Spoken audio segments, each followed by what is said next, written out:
Welcome back here to Mighty Muck on YouTube. Once again, if you guys like the content that we provide here, then be sure to subscribe to the channel today so you don't miss any of the upcoming action within the NHRA Mission Foods Drag Racing Series season. We're going to be covering all of the action as the series heads out west for their annual trip out to Seattle and Sonoma, as well as Brainerd as we ramp up towards the countdown. So if you don't want to miss any of the upcoming action as well as any news in this world of drag racing, then be sure to subscribe today so you don't miss out on the content.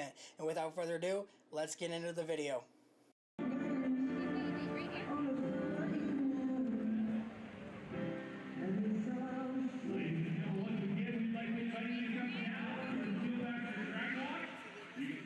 So once again, we've received another update from John Force Racing on the condition of the 16-time funny car champion after his wreck back at Virginia a couple weeks ago.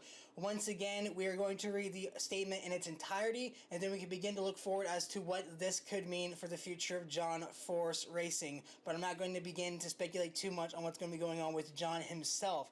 The statement was released about an hour ago at the time of recording this Friday afternoon. This is around 6:26 when I'm recording this. It was released back around 5. And it's a pretty welcomed update considering the statements that are read within it. It's going to be a long road ahead, but considering that after the news we got last week, there is a lot of good news within this statement. So looking into it, the statement reads as following. Force out of intensive care, continuing to progress. Hall of Fame driver still faces long road to recovery.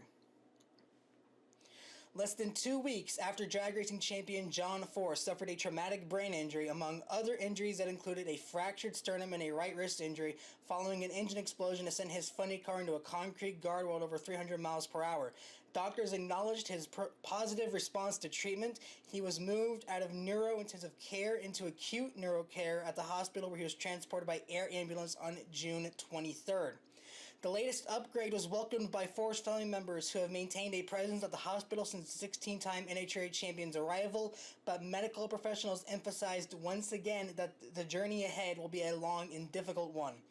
Although Force is still dealing with cognitive and behavioral symptoms from his TBI, the fact that the Hall of Fame driver can converse with medical staff and family members and John Force Racing President Robert Hight, who flew in this week, is an encouraging sign. However, there have also been periods of confusion which doctors say require time and patience to treat.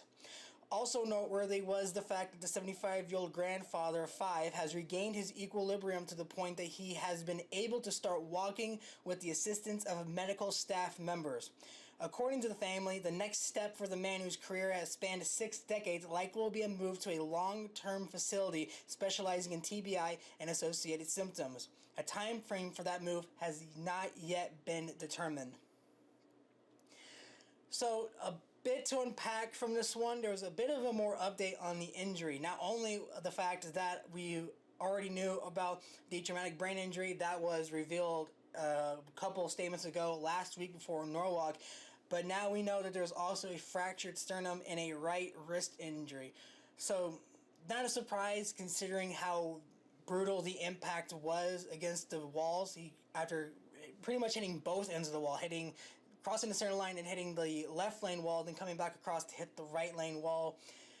It's not a surprise that there is a sternum injury as well as a wrist injury, but compared to the TBI, I'd say it's pretty minor compared to that.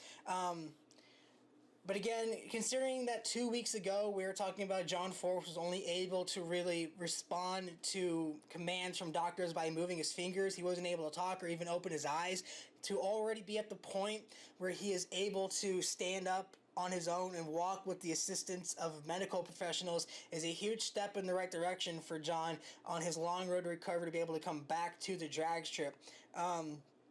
An interesting note from this is the fact that they mentioned that Robert Hight has came in to be with the family and support John. John, of course, has always considered Robert to be a son. He is, in fact, a son-in-law as well as the father to one of John's granddaughters, that being Autumn Hight. But, I mean, this is really the first update that we've had on Robert Hight or any word on what he's been doing since his departure at the beginning of the year. Not so much departure as him leaving the team, but going to deal with his own medical issues that we heard about at the end of December of last year. So this is the first time we've really heard anything outside of the statements from John himself or Austin about the fact that Robert will be back probably next year or some course like that.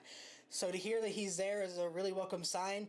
Another one as well is the fact that they mentioned that he was going to be taken into a long-term facility specializing in TBI care. With this being a traumatic brain injury, I mean, this is one of those things you don't really get to bounce back real quick from this. When I first heard about this injury, the first thing I thought about was a story that professional wrestling icon The Undertaker talked about when he had his WrestleMania 30 incident with Brock Lesnar, where he had a severe concussion.